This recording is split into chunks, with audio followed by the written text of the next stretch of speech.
Hello everyone, Eli here, back for a, what are we doing today? Collection update video. Yeah, collection update video. Got some pretty cool stuff to show you. I'm finally, in all this, for the last couple months you might have noticed I've only been cranking out a video like every 2 to 3 weeks. And since I've been doing that for so long, I have a lot of stuff still that I haven't shown from like last year, so I'm pretty much catching up on that.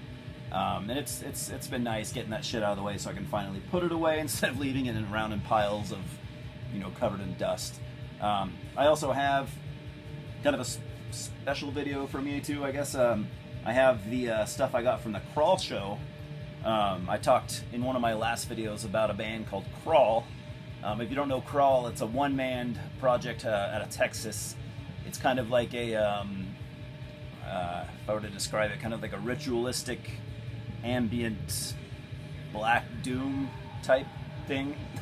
Not something I'd normally listen to. In fact, I don't think I have anything like this in my collection at all. But the show was absolutely fucking phenomenal. In fact, I think I'm going to leave... I only took one photo of him playing live. I don't usually take any. But it was so cool I had to get a picture. It looks okay. I could have gotten a better picture. But I think I'm going to use that as my thumbnail when this shit updates, uploads, whatever. I don't computer well, so. Anyways, definitely check out Crawl, man. I had only vaguely heard of this dude before. Really nice, super young guy as well. I'd only vaguely heard of him before since he did a split with Leviathan a couple of years back, which I managed to pick that up. I figured it'd be like sold out by now, but I picked it up on vinyl. Fucking awesome. Leviathan Crawl split. Very nice packaging. I don't know what label put this out, to be honest. It doesn't really, like, it doesn't say anywhere. I don't know if Jeff Whitehead put it out himself, or I'm not sure. I didn't research the release. I was just really happy to get it. But yeah, no, there are no record label imprints anywhere on any of the packaging, not the vinyl itself. Check that out. Isn't that cool? Very proud. Very proud of this. It actually, I love how the color scheme on the vinyl actually fits the cover perfectly. I like when that happens. Oh, by the way, we're listening to music, aren't we? You're listening with me. We are we are listening to the Folk Vang Pagan Hellfire split, Firmament Eclipse. This came out on Winter Solace Productions. Winter Solace outdid themselves in this release, man. Nice, thick kind of material for the J-card, and a beautiful J-card at that. I mean, not only was the cover art amazing, the J-card itself, they did a really good job. Really, really good job. Really nice. Really nice. Anyway, I've chosen this to be my my tape of the week in my distro. It's more than deserving of that. So if you like what you hear, if you like Folk Vang or Pagan Hellfire, they're both pretty well known and awesome bands. $5. $5 in the distro. I still have a couple left. I probably have 10 or 12 left or something like that. But I'm actually sending one out today for a dude who ordered it before I announced it as tape of the week. Awesome, awesome. So anyway, we'll get back to the Crawl stuff. Definitely check out his material if you haven't. I've personally never heard, I mean, I'm sure he's got fans. I've personally, in my circle, have never heard anyone talk about him, but now that I've seen him live, I'm definitely a fan. So I also picked up his newest release. I believe it's from this year. It's called Necrotic Fear. Self-released. And I gotta say, this kid is very professional about his work. I mean, it's funny. He doesn't have a crew or anything. You know, he tours by himself. Well, not by himself, with his brother, which is really cool. His brother's like his roadie. His brother, you know, was out there busting his ass, setting up the gear and stuff. And while you know, Crawl himself did the merch.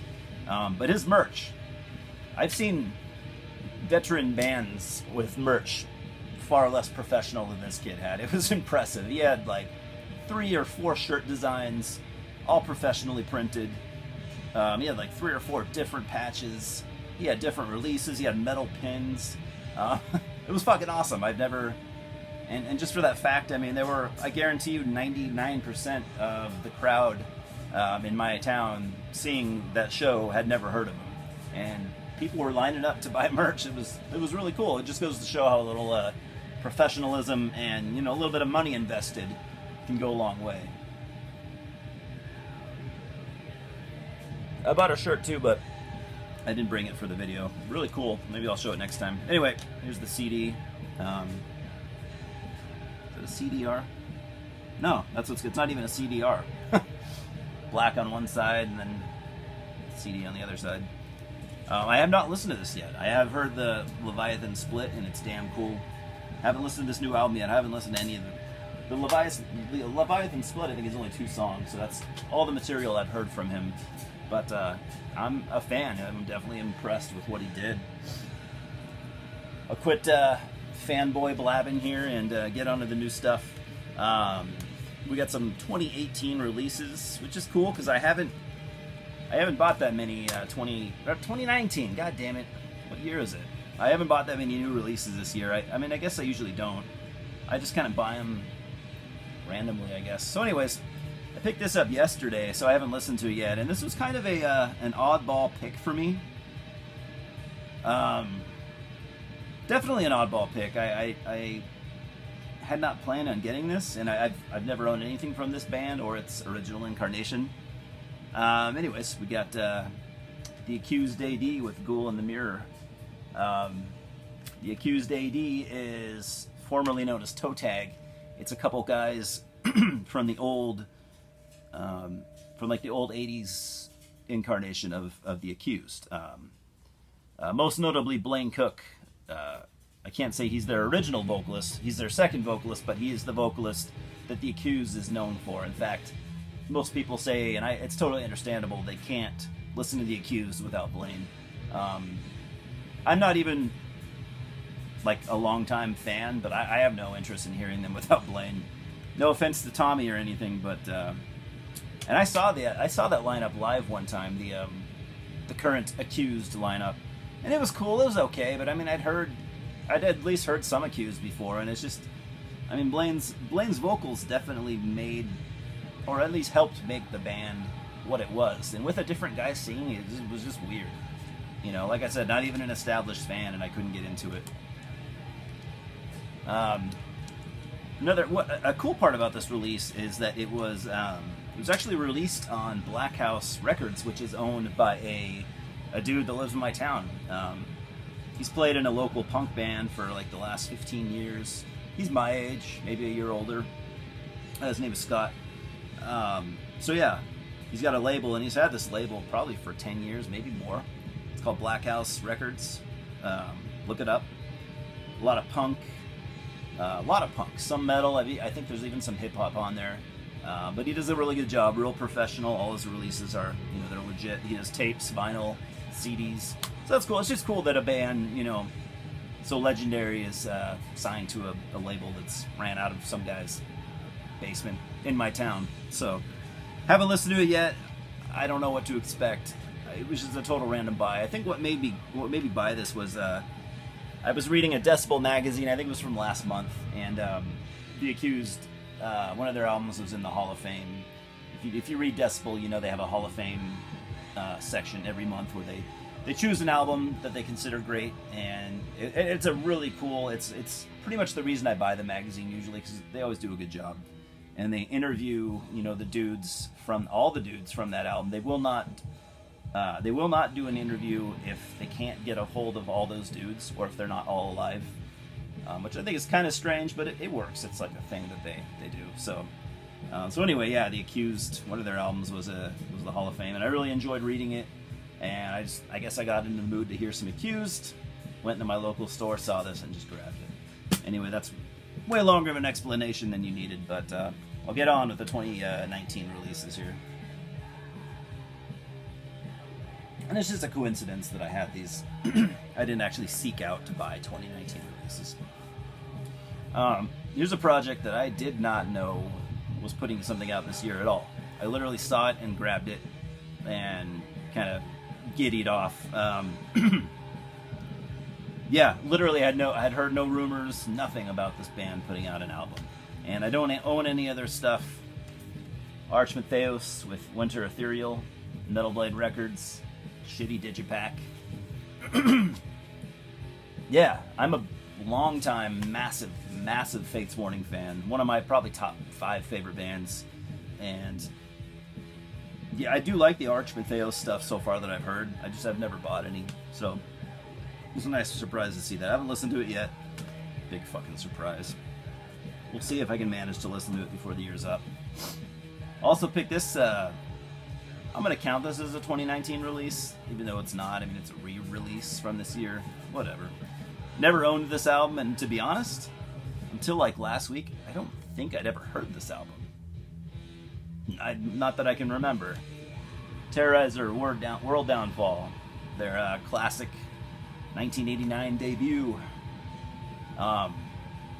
Earache Records. It's cool. It's a shitty digipack as well. There's no booklet. They did a good job with like photos on the inside and shit. Whatever. All I care about is the music anyways. But yeah. Yeah, I've never been a big grind fan. So I mean, I think I might have heard this years and years ago. I can't recollect, so I'm just gonna say this is the first time I've heard it. It may or may not be true. I'm a massive Morbid Angel fan, which, you know, is half the lineup here, but I've just never been a big grind guy, and to be honest, even listening to it now, I'm like, this is good. You know, I'm sure this fucking killed in 1989, but I'm just, and I probably will give this more listens from time to time. I'm just not a big grind guy, but when I am in the mood for grind, this is probably one that I'll grab for. That only happens like every couple years, but hey, it's a classic. I had to have it. I love the old Earache stuff. I love Morbid Angel. I love Napalm Death. You know, all 4 of these dudes are, you know, definitely legends in the metal scene and blah, blah, blah. Also picked this up. The only reason I picked this next one up is because it was a promo at my record store, so it was a couple bucks. Had not planned on buying this at all. In fact, I'd listened to it once, thought it was okay. Didn't hear that much that interested me, but I figured once I owned it, that'll force me to give it another handful of listens. We got Ultimus, or Voltimus, I don't know. I assume it's called Ultimus, but with a V. With their debut, Something Wicked Marches In from Season of Fucking Mist. The record label that is literally trying to take over the world. It's like the Walmart of record labels now. Why does David Vincent have to look like that? I mean, this is not new for him, but what the fuck, man? Like he's trying to look like a comic book character or something. It just looks like a dork. But stupid fashion decisions aside, if you don't know this band, it's a supergroup, international supergroup. All 3 dudes in the band are definitely legends in their own right. Obviously, like I said, David Vincent, Morbid Angel, Terrorizer, of course. Blasphemer. From, he was in Mayhem for a long time. It's kind of sad that he's not anymore, but, and then, Flo Mornier from, Cryptopsy. So yeah, all legends. People call this kind of a black death metal. I don't call it that. I just, to me it sounds like a death metal album, a modern death metal album with, Blasphemer's, you know, signature guitar sound, which I guess is where the black metal part comes from, but, I think it's not even so much black metal sounding, it's just that you hear Blasphemer's guitars and you associate them with black metal, you know, since he, you know, he has that long history with Aro Noir as well. I didn't mention Aro Noir and Mayhem, so anyways, it's not nearly as bad as I expected it to be. I thought it was going to be a total throwaway cash grab, but it's not. It's actually, it is a decent album. I just, I've only listened once, and I could never really digest something on one listen. I've always been that way. But that was part of my first, you know, my first thoughts, where it's definitely good. Whether it's going to stand the test of time, even the rest of the year, I don't know yet. But it's not the flop that I, you know, expected it to be. So that's good. And this next one has a story like that as well. Sorry. I'm also a massive fan of this next band. and after hearing one single that was released earlier this year, I just wasn't all that excited. But, you know, being a big fan of this band, I had to buy it, and long story short, I'm glad I did. So we got the new Possessed album, Revelations of Oblivion. I like this. I like the cover art, and I like the slipcase, and it's cool when you take it off.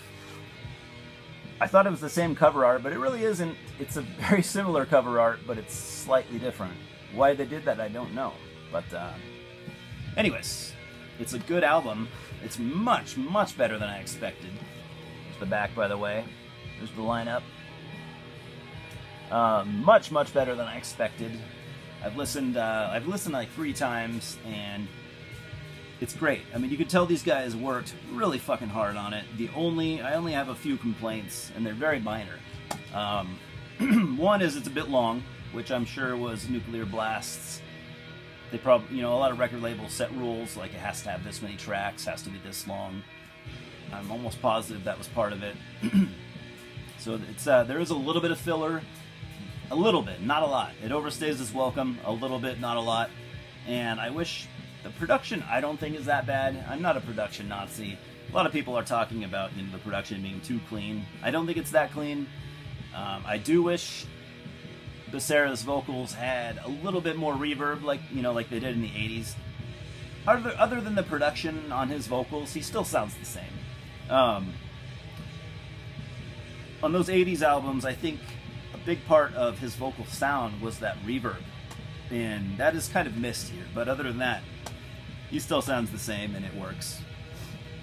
Good album. That might be an album, not album of the year contender, but top 10. It is right now, because I've only bought like maybe 12 albums this year. So right now it's definitely in there. We'll see if it gets bumped out by something later on in the year. At this rate, barely, but we'll see. Here's another reissue. Came out this year, so I mean it's technically a 2019 release. Iced Earth, Enter the Realm. This is their debut demo. Remastered.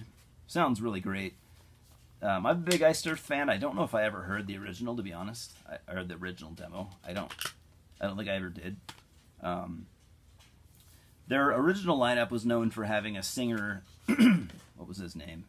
Anyway, a singer who people consider really, really bad. Gene Adam.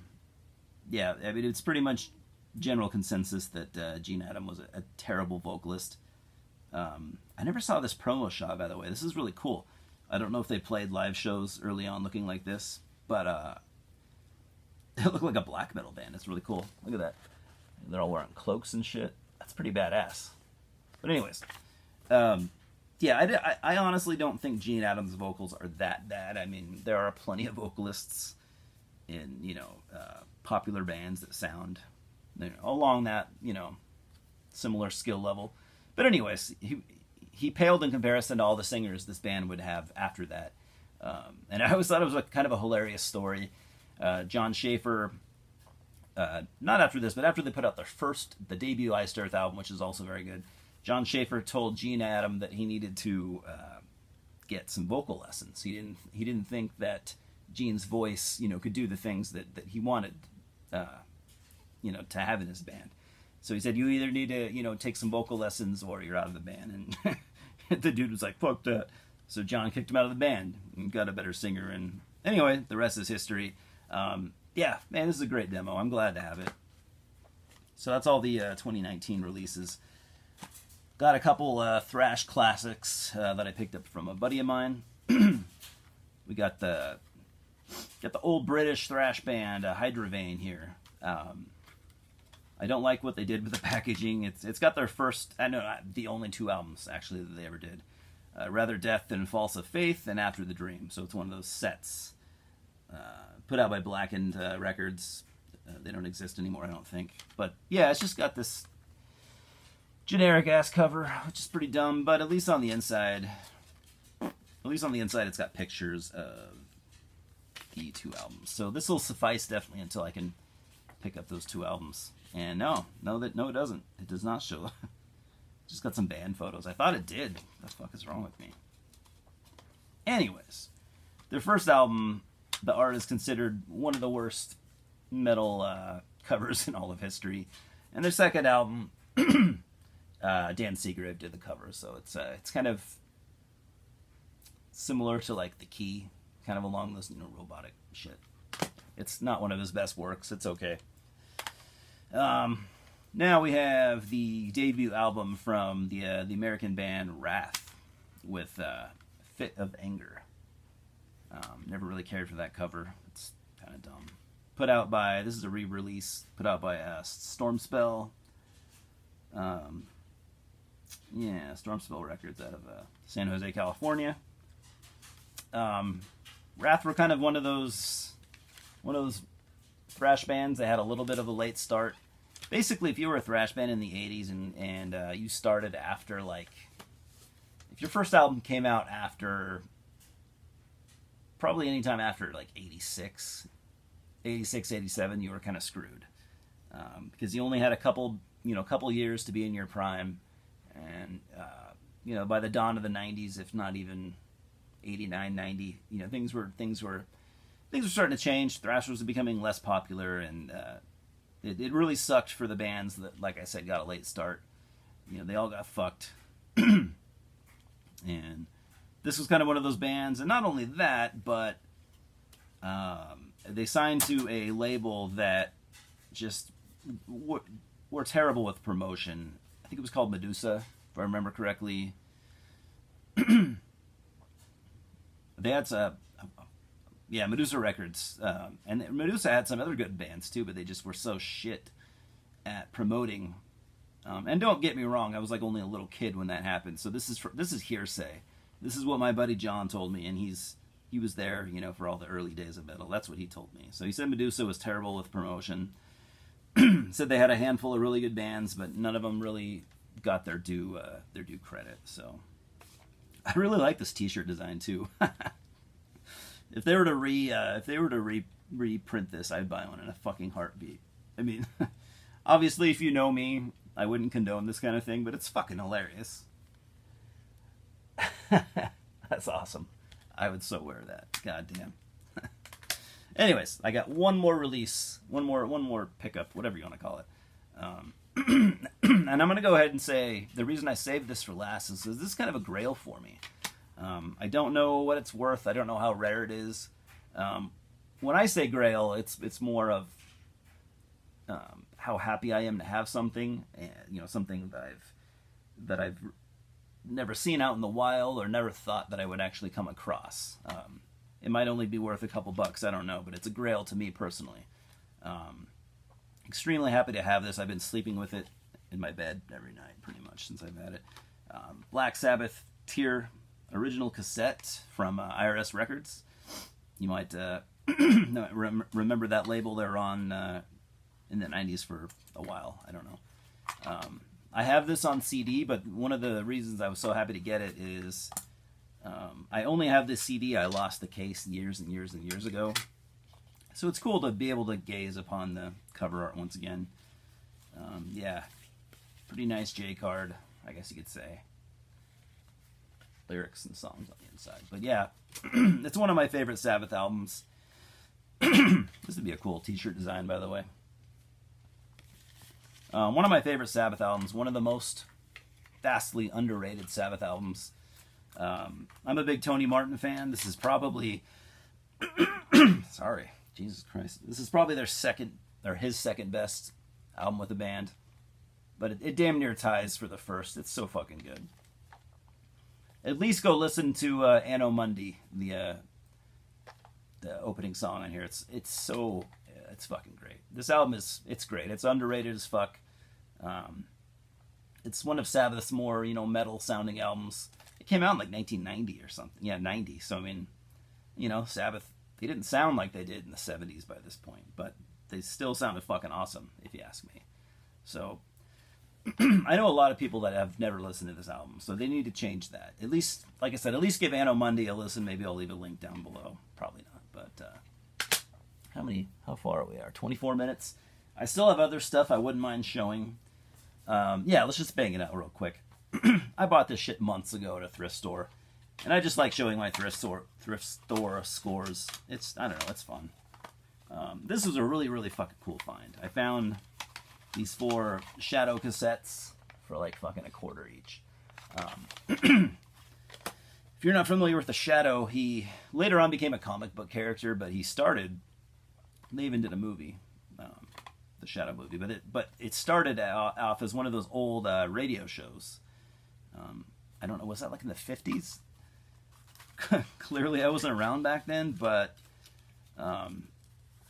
if you're a younger guy, you might not know, but back then they would do kind of in the pre-TV days, they would do radio shows. It was literally like a TV show, but with no visuals, just an audio version. You know, they had voice actors that would, voice act their lines and everything, and it was like kind of the opposite of a silent film, I guess you could say. So anyway, Shadow was always a really, really cool anti-hero type dude. Kind of like, almost like pre-Punisher. This guy was like the original Punisher. I mean, he went out and just fucked up criminals. Slaying them like Punisher would do later in the 80s and 90s and beyond.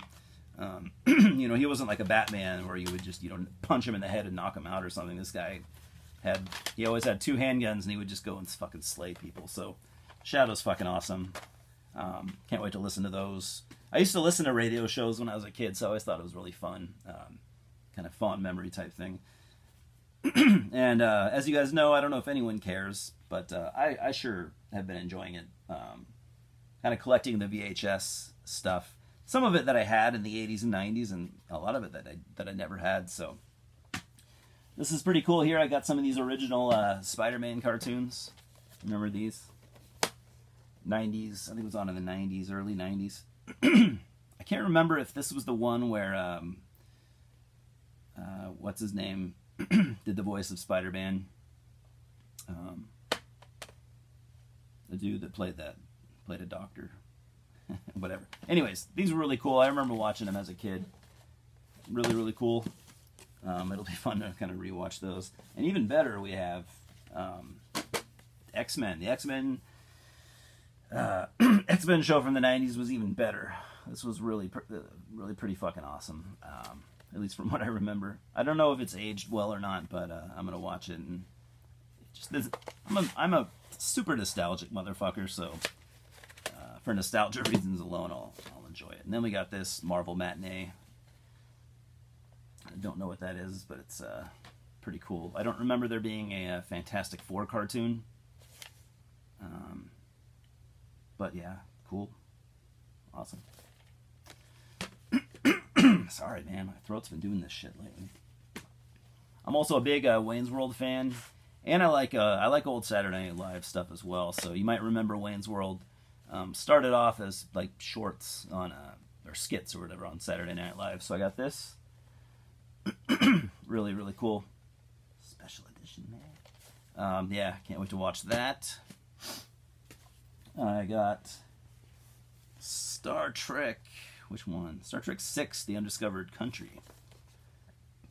I like the old Star Trek movies. Oh yeah. Definitely excited to rewatch this one. It's probably been close to 30 years. 25 years, I don't know. RoboCop 2. Hell yeah, dude. In pretty good condition, too. Cosmos. Carl Sagan's show. Remember that? Once again, I didn't watch this as a kid, but... well, I mean, I watched it as a kid, not when it was original airing, but... it says 1989, so maybe I did.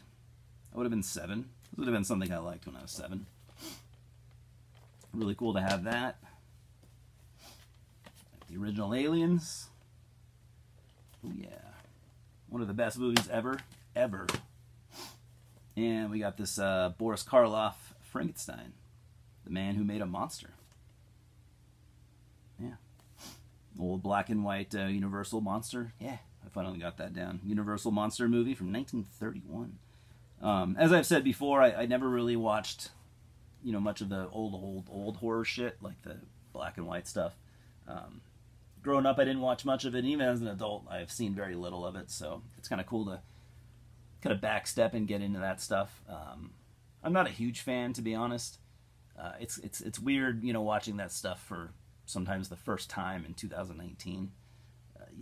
A lot of that stuff, if you didn't see it as a child or something, it might not work nowadays. So, but anyways, it's been fun going back and just kind of like getting a little history lesson. Anyways, that's all I got for you now. Plenty more videos. In fact, I have like 4 or 5 already recorded that I just need to upload. So, plenty more stuff coming in the future. I'm glad I've been kind of more consistent lately. So, anyways, let's talk about this shit. And thanks for stopping by. Cheers. We'll talk soon.